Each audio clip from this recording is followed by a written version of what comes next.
जब हम किसी ऊंची और लंबी चीज़ के बारे में सोचते हैं तो हमारे दिमाग में आने वाली चीज़ों में से एक होता है पहाड़ यानी माउंटेन्स। पहाड़ काफ़ी ऊंचे होते हैं, लेकिन हमारा एक सवाल है, वे कितने ऊंचे हो सकते हैं? उनकी हाइट कितनी हो सकती है? क्या आपको लगता है कि वे जितना चाहे उतना ऊंचे हो सकते हैं? उनके ऊंचे होने की कोई सीमा नहीं होगी? या आपको लगता है कि कोई चीज उस अधिकतम ऊंचाई को सीमित कर सकती है? इस सवाल का जवाब देने के लिए हमें पहाड़ की चोटी पर नहीं, बल्कि हमें पहाड़ के तल पर ध्यान केंद्रित करने की आवश्यकता है। तो अगर हम पहाड़ का एक छोटा सा टुकड़ा ले लेते हैं और अगर हम इसे जूम इन करते हैं, इसको और पास से देखते हैं और इस छोटे से टुकड़े को ध्यान से देखते हैं, मान लीजिए हम इस चट्टान को, इस रॉक को देख रहे हैं, तो ये चट्टान अपने ऊपर पहाड़ के भार यानी वेट से दब रही है। जब आप किसी चट्टान को दबाते हैं तो क्या होगा? जब हम इसे अपने हाथों से दबाते हैं, चूंकि बल यानी फोर्सेस बहुत कम होते हैं, तो ऐसा लगता है कि चट्टान विरूपित नहीं हो रही है, डिफॉर्म नहीं हो रही है, लेकिन चट्टान में सूक्ष्मदर्शीय विरूपण यानी माइक्रोस्कोपिक डिफॉर्मेशंस होते हैं।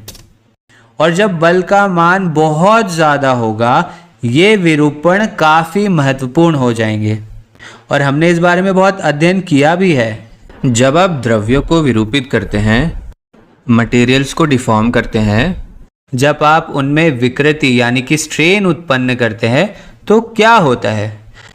हमने देखा है कि प्रत्यास्थता सीमा यानी इलास्टिक लिमिट्स के भीतर द्रव्य वापस अपनी प्रारंभिक स्थिति में आ जाते हैं।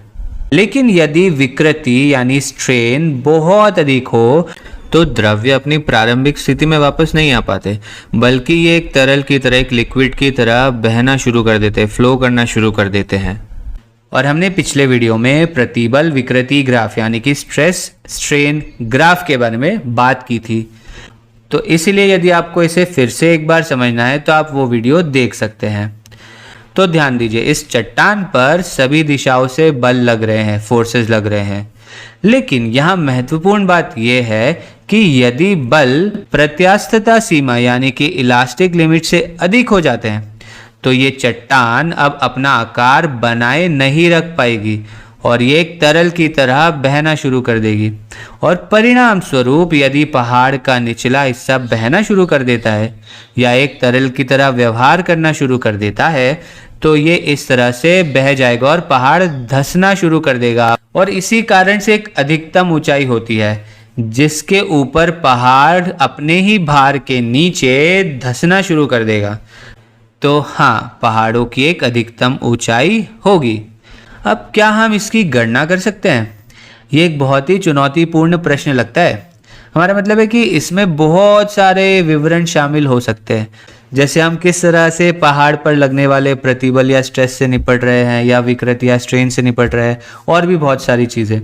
हालांकि हमने जो अभी सीखा है उसके आधार पर हम एक परिमाण की कोटि का अनुमान लगा सकते हैं, कुछ ऑर्डर ऑफ मैग्नीट्यूड तक का एस्टिमेट हम लगा सकते हैं।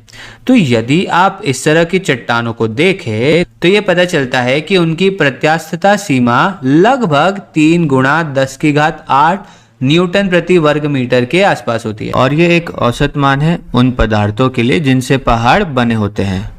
और इसलिए हम जानते हैं कि यदि यहाँ दाब यानी प्रेशर इस मान से अधिक हो जाता है तो फिर हम कह सकते हैं कि शायद से पहाड़ धंस जाएगा।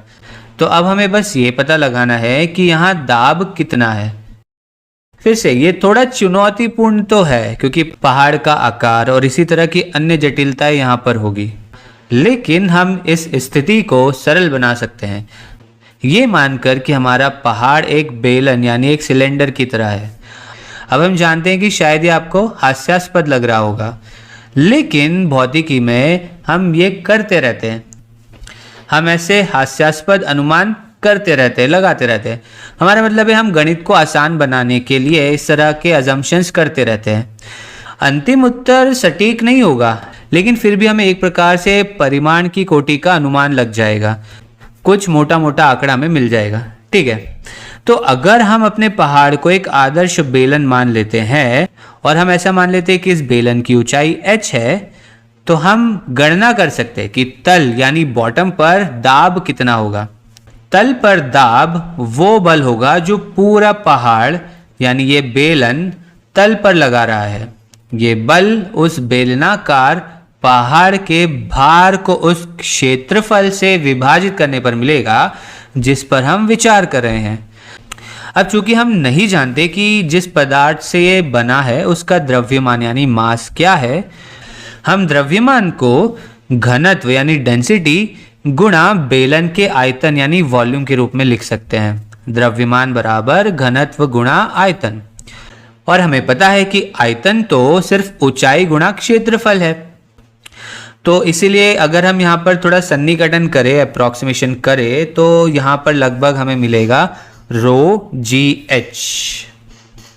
तो यदि ये दाब इस संख्या से अधिक हो जाता है तो अच्छी खासी संभावना है कि हमारी चट्टानें बहना शुरू कर देंगी, पहाड़ धंस जाएगा।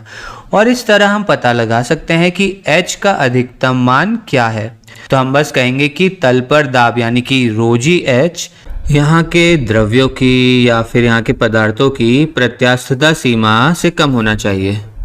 ठीक है, हम जानते हैं कि G क्या है, वो गुरुत्वीय त्वरण यानी एक्सेलरेशन ड्यू टू ग्रेविटी है। और ऊंचाई की गणना तो हमें करनी ही है। अब हम घनत्व को भी नहीं जानते हैं, तो घनत्व तो इस बात पर निर्भर करेगा कि यहाँ पे कौन से द्रव्य कौन से पदार्थ है। हम कह सकते हैं कि ठीक है, ये ठोस है, ये एक सॉलिड है। पानी का घनत्व 1000 है, 1000 किलोग्राम प्रति घन मीटर। और ठोस यानी सॉलिड्स आमतौर पर पानी से तो सघन होते हैं, और इसलिए हम कह सकते हैं कि जो घनत्व यहाँ पर होगा वो 1000 से तो शायद ज़्यादा ही होगा, अधिक ही होगा। कुछ सॉलिड्स का घनत्व 2000, 3000 हो सकता है, कुछ का 5000 भी हो सकता है। तो हम कोशिश करेंगे कि यहाँ पर कुछ ऐसा मान ले जिससे हमारी जो ये संख्याएं है वे सरल हो जाए। तो हम इसको 3000 मान सकते हैं, इससे चीज़ें रद्द हो जाएगी आसानी से। वैसे हमें नहीं लगता कि लोग इसे इस तरह से करते हैं, लेकिन कोई बात नहीं, हम फिर भी कह सकते हैं कि घनत्व लगभग 3000 किलोग्राम प्रति घन मीटर के बराबर होगा। हम यहाँ पर अभी इकाई नहीं लिख रहे, तो ये है 3000, जी है 10, जी का सन्निकटन हम 10 मान लेंगे, और जो ऊंचाई है हम उसे h मान लेते हैं। तो ये 3 गुणा 10 की घात 8 मीटर से कम होना चाहिए। तो यदि हम चीज़ों को रद्द करते हैं तो 3 रद्द हो जाएगा। यही कारण है कि हमने इसे चुना था। और आपके पास 4 शून्य है, और आपके पास यहाँ पर ये शून्य रद्द हो जाएंगे, और इसीलिए h लगभग 10 की घात 4 मीटर से कम निकलता है, या h 10 किलोमीटर से कम है। अब हम ये जानते हैं कि ये बहुत सटीक उत्तर तो नहीं है, क्योंकि हमने कई सारे सन्निकटन किए हैं।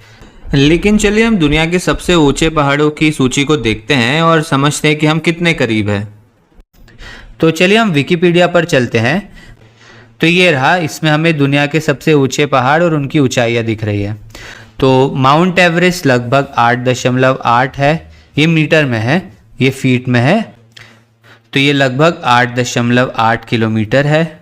और यदि आप अन्य सभी ऊंचे पहाड़ों को देखें तो आप देखेंगे कि उनकी ऊंचाइयाँ लगभग 8 से 9 किलोमीटर के बीच है। हमें आपके बारे में तो नहीं पता, लेकिन हम अपनी मोटी मोटी गणनाओं के बारे में बहुत अच्छा महसूस कर रहे हैं, बहुत ही अच्छा। ये अविश्वसनीय है कि हमें इस तरह की संख्या मिली है। लेकिन एक पहाड़ है जो इस सूची में नहीं है, वो है माउंट ओलंपस। उसकी ऊंचाई है करीब करीब 25 किलोमीटर। और आप सोच रहे होंगे ये क्या, एवरेस्ट से भी ऊंचा है ये तो। हाँ, और ये इस सूची में इसलिए नहीं है क्योंकि ये मंगल ग्रह पर है, ये मार्स पर है। ठीक है, तो ये चीज़ मंगल ग्रह पर है। लेकिन यहाँ पे एक बड़ा सवाल ये है कि मंगल ग्रह पर पहाड़ हमारे द्वारा यहाँ पाई गई अनुमानित ऊंचाई से इतना ज़्यादा क्यों है। हमारा मतलब है, हमने देखा ना कि ये एक बहुत अच्छा अनुमान है, और हमें यह भी पता है कि भौतिकी पृथ्वी हो या मंगल सभी पर एक जैसे ही काम करती है। तो आपको क्या लगता है, यदि हम इसे मंगल ग्रह पर कर रहे होते तो इस गणना में क्या भिन्न होता? सोचिएगा इस बारे में।